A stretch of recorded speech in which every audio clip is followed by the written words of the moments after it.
Avengers Assemble! Today we're looking at the Thor 3 3/4 inch movie line of figures from Hasbro. And this is Fireblast Marvel's Destroyer. This is a figure that I was pretty darn excited to get my hands on, and I'm a little bummed with how it came out. The thing I have to mention right off the bat is that he's not as tall as I wish he was. If we bring in Thor, well, the Destroyer is well over a head taller than him. In the movie, you have a pretty tall guy, but the Destroyer is just massive compared to him. There's no way this thing's even close. On the other hand, they did release a vinyl version of this figure in a different scale. It was about a 8 to 10 inch figure scale, and I think that's just too big. I think we needed about a 6 inch tall Destroyer that would have fit in. I wish we would have gotten one in the 6 inch line of Thor figures, because that really would have fit in with the 3 3/4 inch figure line. Instead, we kind of have the Ironmonger Iron Man syndrome, where he's just too small. The Destroyer comes with no random weapons and crap, so we can get right into the figure. He's a pretty good sculpt. He's got all the lines going across him. He's got his little spikes up and down his arms and his neck and his legs. It's a pretty basic figure design. Not a whole lot to him. The paint is a good silvery gray, which matches the character. And you may notice the button here, battery compartment on the back, and the semi-translucent head. It's because this is a light-up figure. You press his stomach, and he glows red like E.T. You can take his head off, and you can kind of see, it looks like the light's supposed to penetrate up into this ball joint up here, and it shouldn't turn past through the head.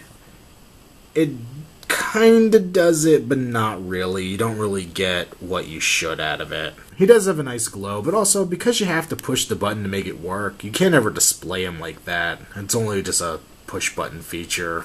It's still pretty nice. While the chest is translucent, it looks almost opaque. It's really hard to tell that it's see-through unless you're looking really closely, so it is kind of neat to see the light come out through it. Seeing this as a light-up figure, it does lack a little bit of articulation. As we mentioned before, the head is on a ball joint. The arms can only swivel. They could rotate 360, but no in and out up here. Arms can bend at the elbow and rotate. They could rotate at the wrist. No articulation through the body.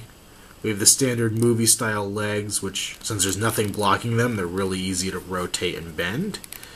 Which is kind of ironic, seeing as the figures that need to be in a dynamic pose have trouble with it, and the Destroyer kind of just stands upright all the time, so he really doesn't need it as much. We have double-jointed knees, and we can bend and rotate at the ankle.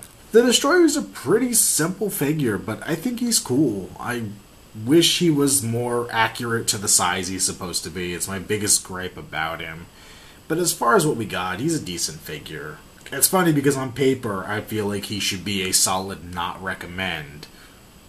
He's lacking some articulation, he's not the right height, the light-up feature doesn't quite go into his head, and his head is translucent because of the light-up feature, so you don't really get much light coming through it, and it just kind of looks wrong. But for some reason, I just really like this figure. Maybe it's because I thought the character was a cool one.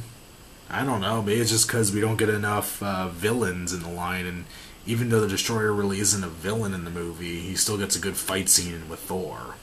I really don't know what it is, but I do have to recommend this figure, even if I can't explain why I feel the need to. This figure was also re-released later on in the line in Wave 4, except he had a black paint job, which isn't exactly movie accurate. It's kind of neat that they did that, but in all reality, he never appeared in that color in the movie, and as far as I can tell, there's only one of these guys in the movie. There's the one that comes out in Odin's treasure room, and then the one that went to Earth. I think it's the same Destroyer. So, no real reason to army build or anything like that. This has been another Outside the Box review. Stay tuned as we continue to count down to Avengers.